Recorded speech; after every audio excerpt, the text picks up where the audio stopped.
Hello, Lincoln Lions. It's Mrs. Luib here, coming to you with another great book. This week we are celebrating National Library Week. Now, we've talked about how April is National School Library Month, but this week specifically we are celebrating all libraries, including our public library. And because of that, I thought we should read a book that celebrates both books and libraries. So today we're going to be reading Henry and the Buccaneer Bunnies. So Henry and the Buccaneer Bunnies is by Carolyn Crimi, illustrated by John Manders.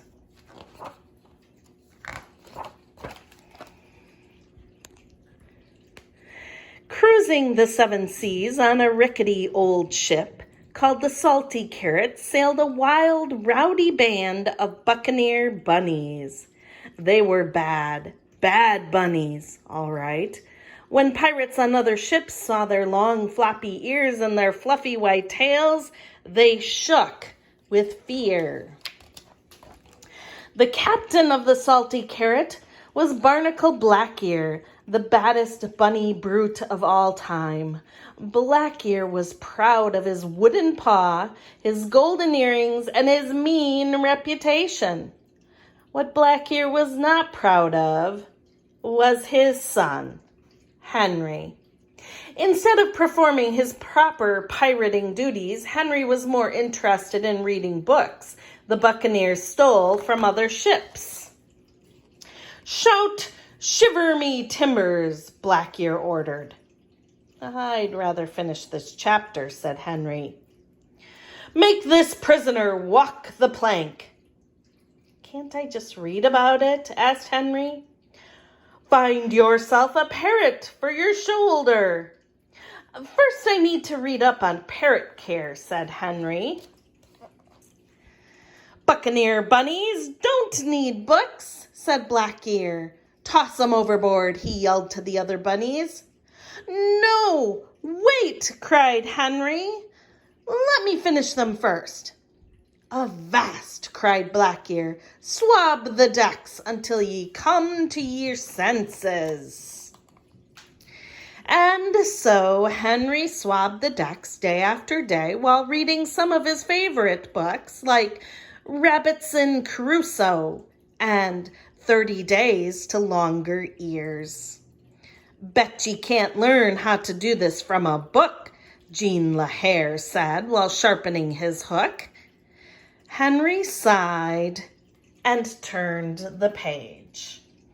"You'll never find booty like this in a book," Calico Jack told him, holding up his stolen loot. Henry shrugged and turned the page.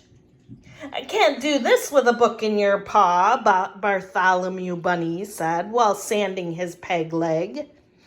Henry just turned another page. As much as he loved books, Henry was a lonely buccaneer, if ever there was one.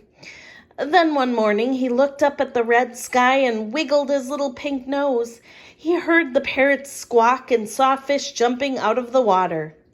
"If my books on meteorology are correct, those signs mean a big storm is heading this way," he thought. Henry tried telling Jean La Hare about the upcoming storm. "Excuse me, but I believe a storm is coming," Henry said. But Jean was too busy polishing his pieces of 8. "Go back to your books, Henry."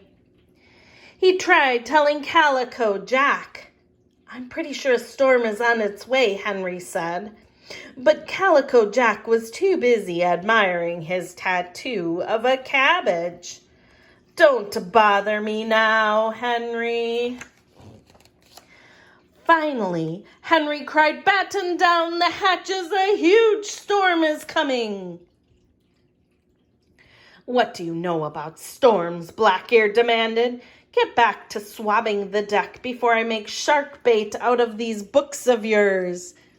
Henry did as he was told, but he kept his little pink eyes on the skies When he saw the rats abandoning ship, he started packing up his books in the empty treasure chests. The storm started small. A few low grumbles of thunder, a spike of lightning, then suddenly a crashing, bashing, thrashing wildcat of a hurricane broke loose. It shook the ship. Suffering sea dogs. It mangled the masts. Great blimey bilges. It slashed the sails, damaged the deck, and ripped up the rickety old salty carrot.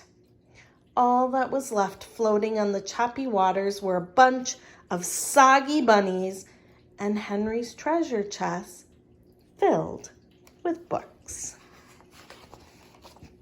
When the storm finally calmed down, Blackear, Henry, and the rest of the Buccaneers paddled to the nearest island. "We're ruined," wailed Blackear. "No ship, no pieces of eight, no gems." He sat in the sand and blubbered like a lily-livered landlubber. But Henry got to work. The first thing he did was build a 2-story hut out of palm fronds and coconuts. "How did you learn how to do that?" asked Blackear. "I read it in 101 Things to Do with Palm Fronds and Coconuts," replied Henry. Next, he built a fire and cooked up a tasty seaweed stew. "Blimey," said the hungry bunnies. "Where did you learn that?" "I found the recipe in Quick and Easy Meals for Maroon Pirates," said Henry.